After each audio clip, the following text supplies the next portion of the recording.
It's an honor and privilege to welcome one of the greatest sporting icons of our country, Sharath Kamal. So, welcome to Lecture Sports. Thank you very much. Thanks for having me over today. Sir, in your TED Talks at IIT Indore, you said from the age of 15 to 19, you worked very hard. You were number one in your state. However, you could not put your foot in the nationals. So, we at Lecture support a lot of young athletes. So, my question to you is how important perseverance in sports? I think that was the growing years which helped me find the right direction. In terms of I was not sure. I had a lot of self doubts. I didn't know if I would make it or not. But one thing what was constant was my ability to work. And at that age, I think your the exponential growth happens very fast in that age, because a lot of things your body is like you at its best shape. You're able to push yourself beyond your limits. You don't know what your body can do at that point, and you just keep going on, and the body is like continuously doing its best. Recovery is very easy at that younger age, and lot of things just fall into place if you're able to push yourself at that point in time. Lot of places I've seen, that is the age which actually makes you or breaks you.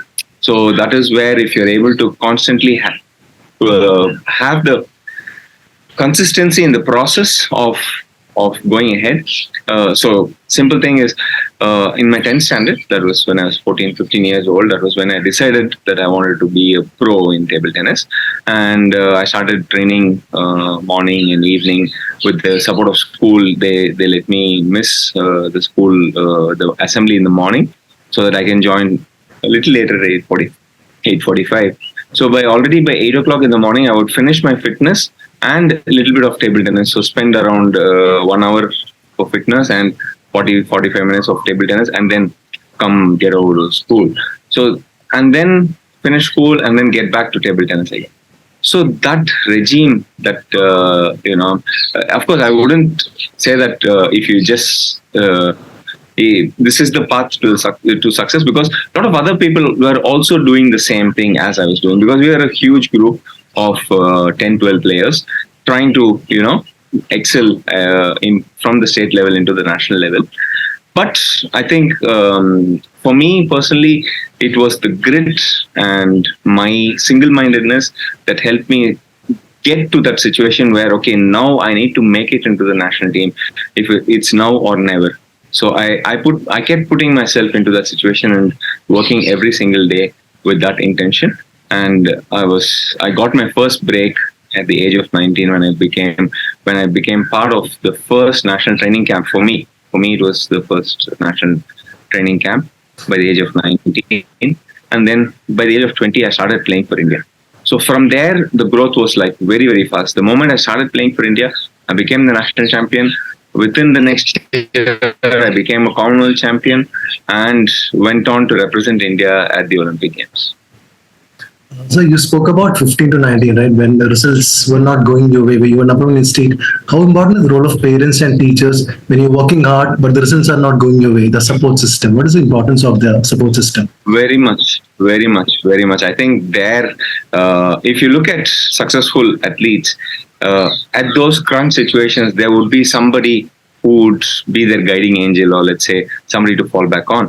So I was in my 12th standard. And I get an opportunity to play for India for the first time in January. So until December, I was just traveling, missed most of the exams. Half yearly I had written. So the school was like, okay, from January onwards, you need to start preparing for your board exams, and the typical way how it goes. And all of a sudden in Jan, I get a call that I'll be able to represent India in an invitational tournament in Iran. So when I got it forward to the school, to the principal was like, "You've been taking permission the whole year. When are you going to study?" But anyway, let the correspondent come and we can speak to. And when the correspondent had come, that is Mrs. YGP, who was a very much who was a Padma Shri in the field of education, and a great visionary. So when we went to her and I said, I have a chance to represent India, and I'll have to probably miss my board exams. Not the board exams, the pre-boards, the pre-boards which run into January. She said to the principal, "Ma'am, how many kids in our school will represent India?" Then the principal said, "No, no, none, ma'am. It's only this boy who's getting an opportunity." So you have your answer there. We don't need to say anything beyond that. So there was no discussion. So she said, "You go ahead, but when you come back from the tournament, you make sure during the study holidays, which is in February, your revision exams and your study holidays, you are there in school every single day, and the teachers will help you with whatever you need." I did that, and 12th standard, I come out with 82 marks in my 12th boards, which was the best, I think, in my studying career. That was the best I've done. But that's because, that kind of an encouragement I got from school, which helped me also push myself into studies, also into academics. So if they had stopped me at that point in time saying, no, no, no, study is more important, my heart would have been, all the time regretting that I couldn't make use of the opportunity that I had. So I think at that point in time, school was very, very important. Of course, as for my parents, for my father is my coach. So for him, it was like a dream come true, that his son is able to live the dream which he was not able to live.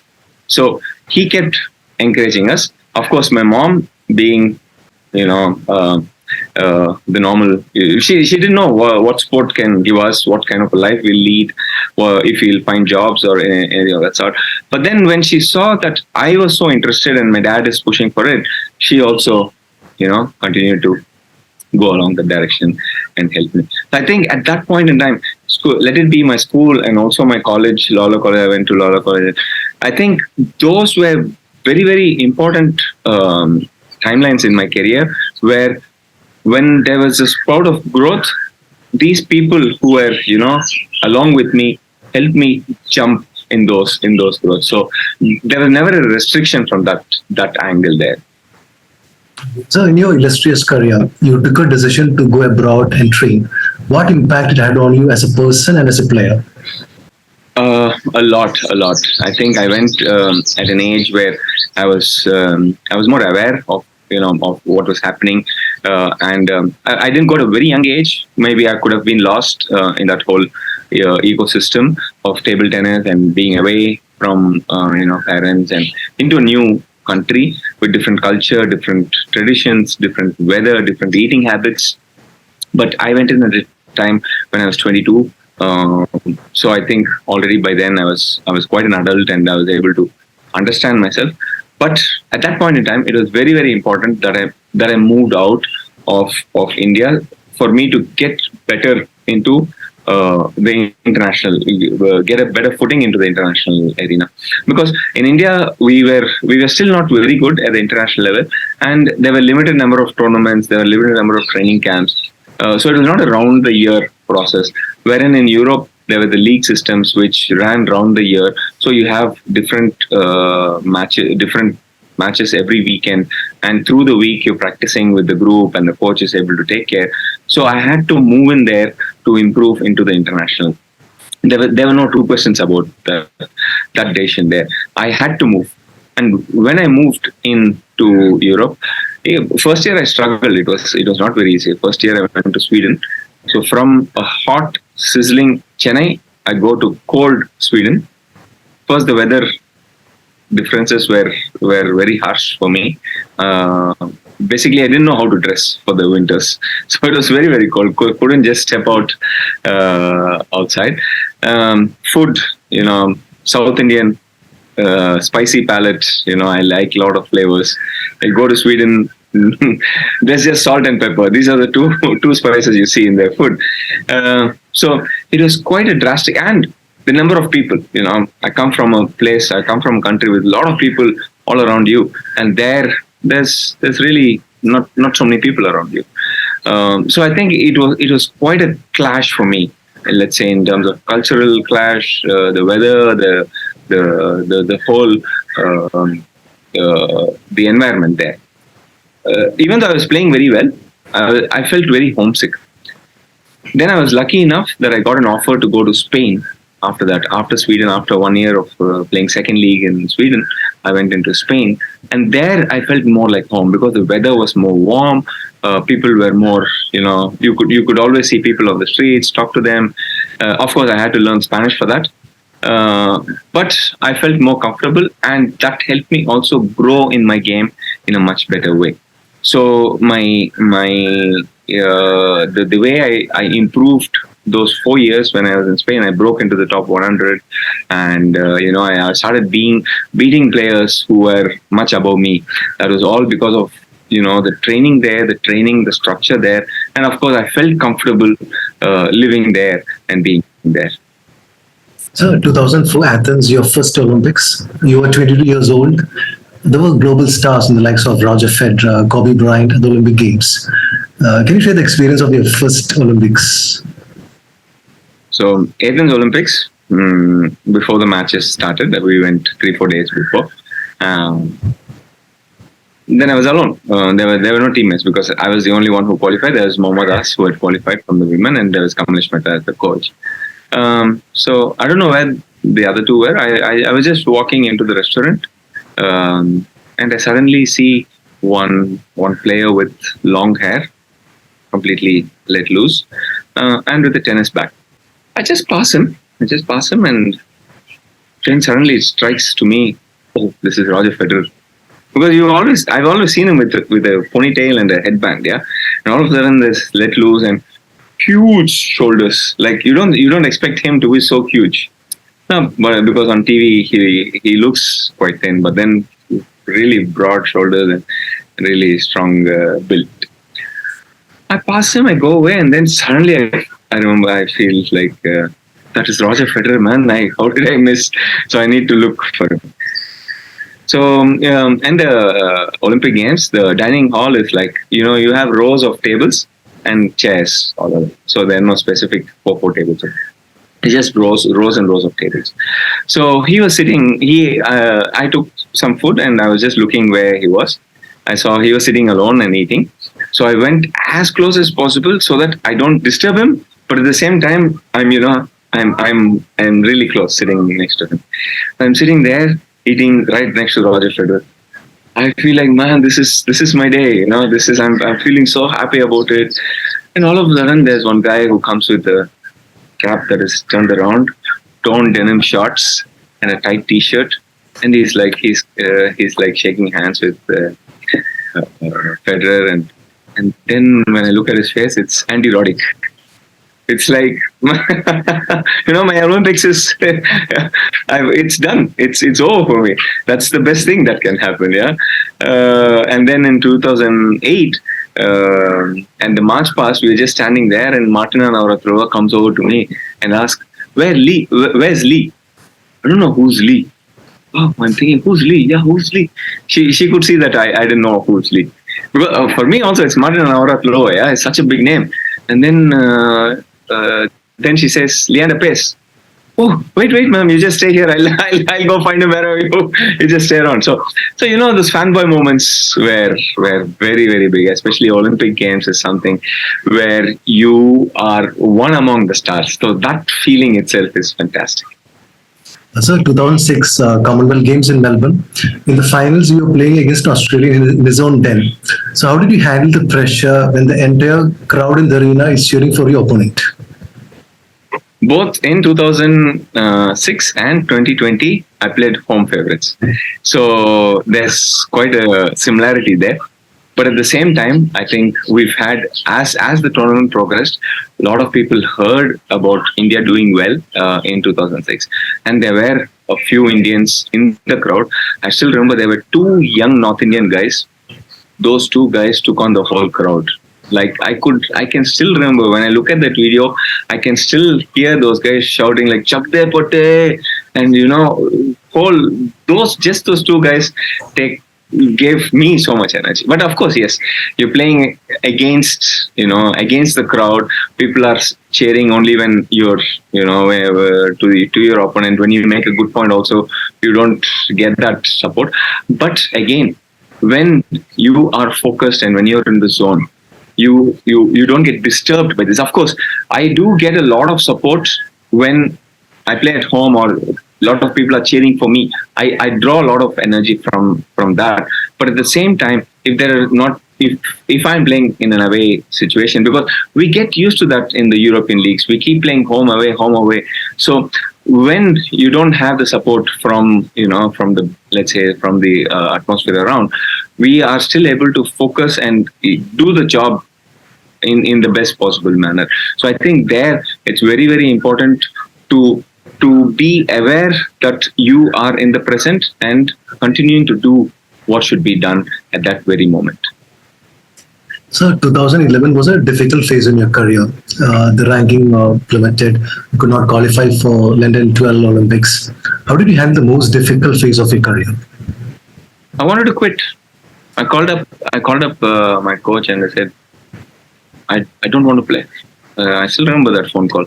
It was 2012 Asian Games, Asian Championships in Macau, in China, Macau, China, and we were up against Chinese Taipei. And I lost two matches and we lost 2-3. That very rarely does that happen for any team. Let it be for Team India, let it be for in the German leagues or the Spanish league, or any team for that matter. I've never lost two matches. I've very rarely lost two matches, both my matches. And that was one particular day where I lost both my matches, but I couldn't do what I wanted to do. And I just picked the phone up and I told my coach, I don't feel like playing anymore. I said, just take it easy, come back, let's continue to work, and we will find the way ahead. So I think at that point in time, it was very very important that my wife at that very instance stood by my side, and she said she could see that I was struggling. I was going through this rough patch. I was struggling to hold up, both in personal life also, and because we moved countries. They were living there, so I was not able to focus 100% into table tennis and into the family. So I think there she stood as a pillar of support and saying, no problem. We've missed out on London Olympic Games. You should go in for Rio Olympic Games. That was one of her main things that she kept telling me all the time, that I should be, not just going in for Rio Olympic Games, but I should be excelling at Rio Olympic Games. So that patch, between 2011 to 2013 was very, very rough. And 13 onwards, I was doing well, but there were bad days also. So it kept going up and down, up and down, up and down. And by 2015, I had a major injury, a hamstring injury, which almost ended my career. And I thought, it's all done. I was 31 years old, almost, 33 years old. And, hamstring injury at this point in time. And I was hoping Rio would be the best. I didn't know for the next 6 months, I didn't know if I could come back to play.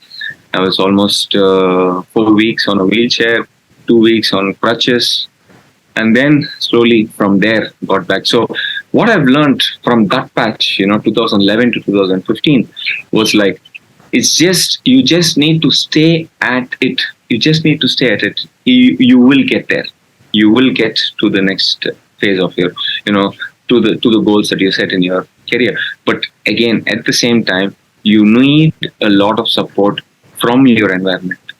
It is very, very important that you have that support from the environment, and that will help you progress. I still remember in 2015, the physiotherapy session, I started walking, I started slowly walking. I had to teach my right leg how to walk, which you do as a baby.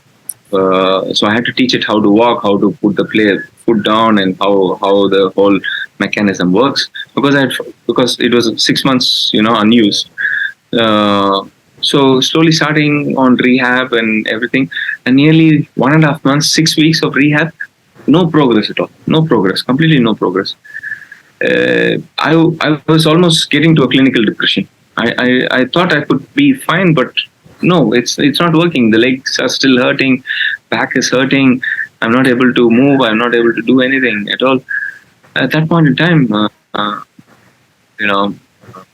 I was alone in Germany at that point in time because the school had started. My wife moved back to India, and then my coach, he said, "Okay, just take a break. Just go home for 10 days, and you come back." I don't know what I did in those 10 days back home. I went home.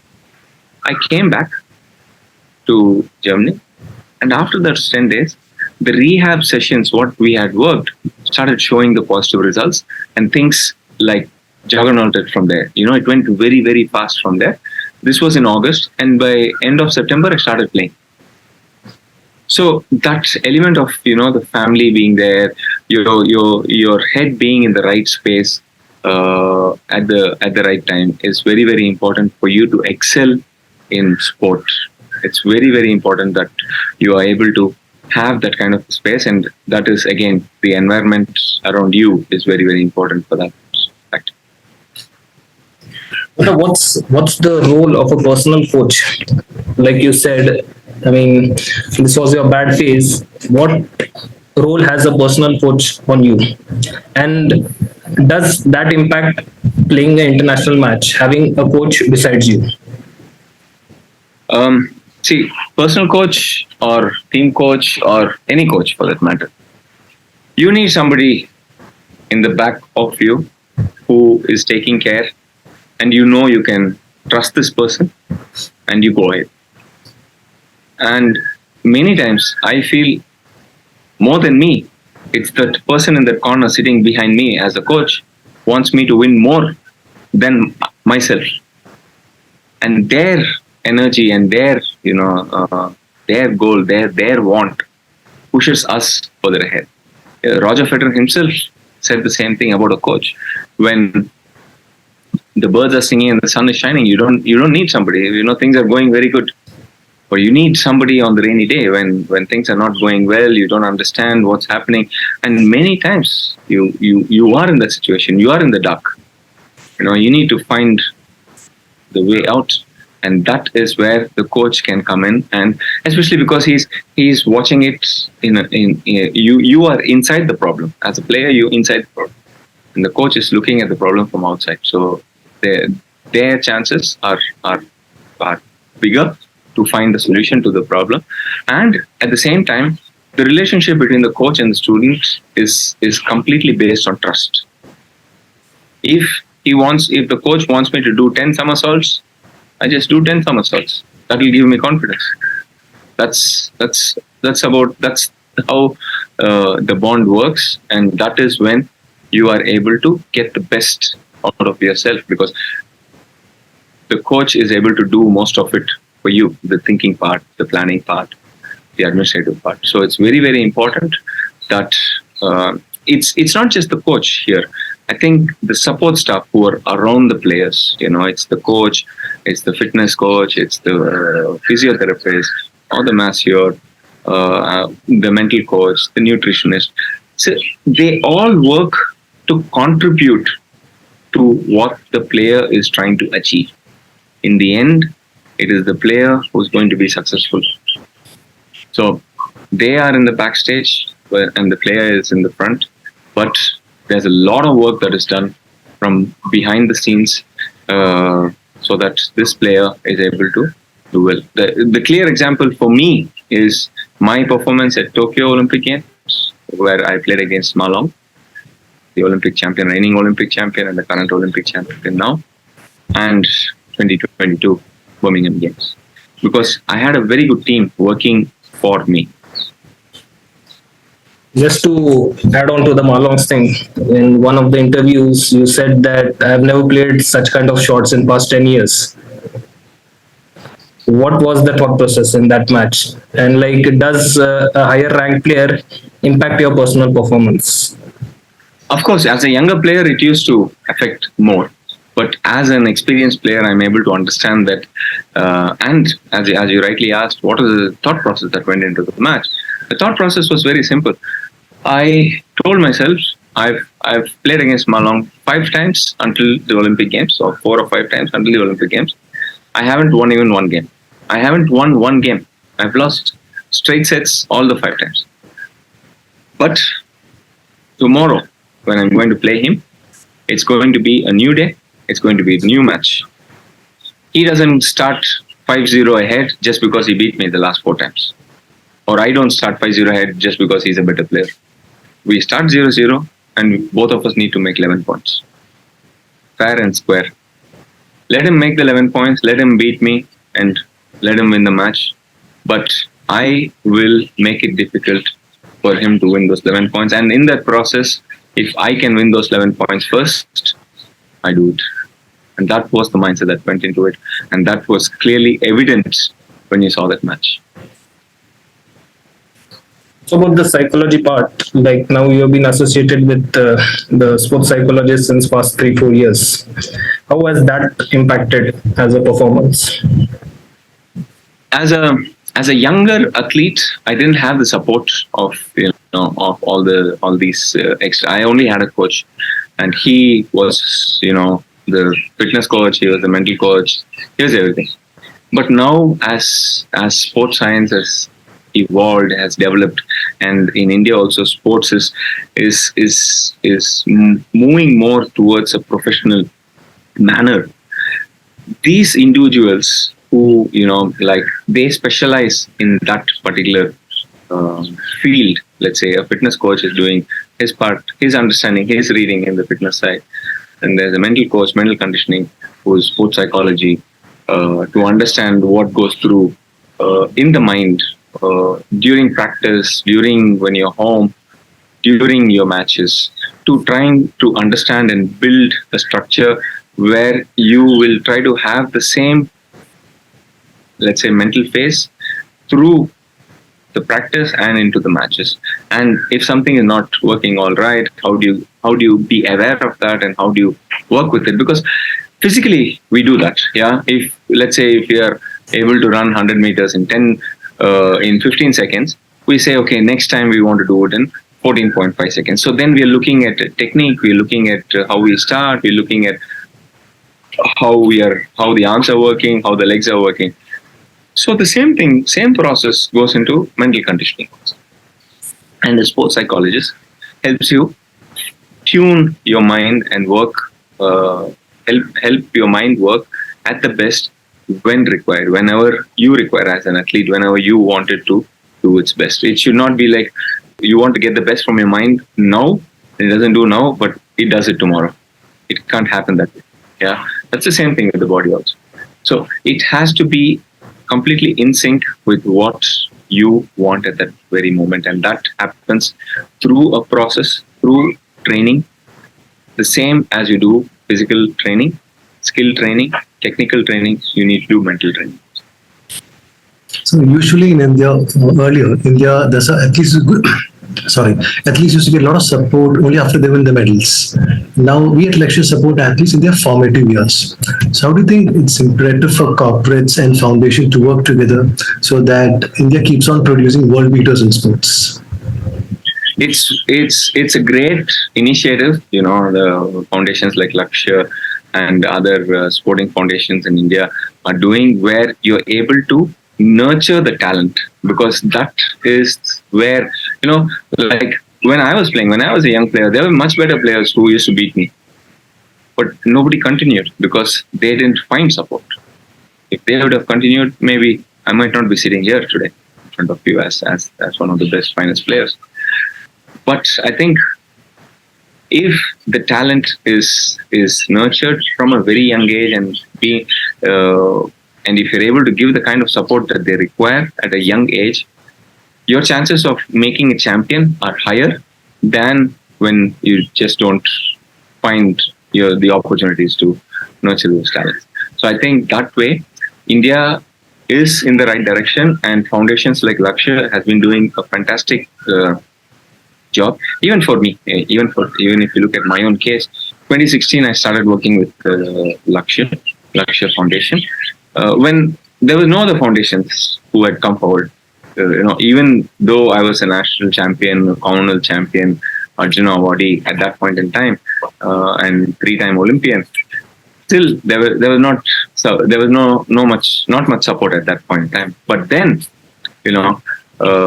in Rio was when Lakshya Foundation had come forward and they started supporting four players for table tennis. And from there on, you can clearly see the kind of growth I've had and table tennis has had. So it's a great initiative, that foundations like this are coming forward to support sport.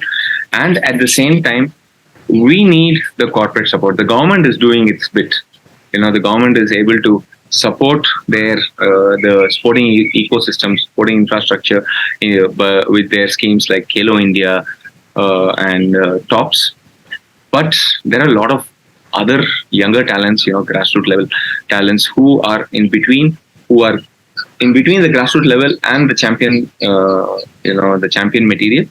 So if the corporates are able to help support this kind of talents, for sure we'll have more and more champions in the country. So, do you have any plans to write an autobiography? Because your autobiography will be a reference material for the next generation of athletes. Of course, yes. There's a lot that people can learn from my career, and the knowledge that I have also has to be transferred, and the experiences that I had. Of course, I did a lot of. It's not that everything that I did is positive and it's successful.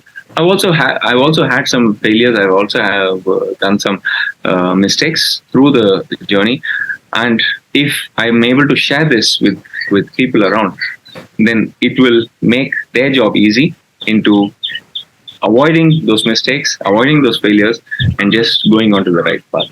So yes, of course, it will be a great thing to write a biography, and I hope someday soon it will be out.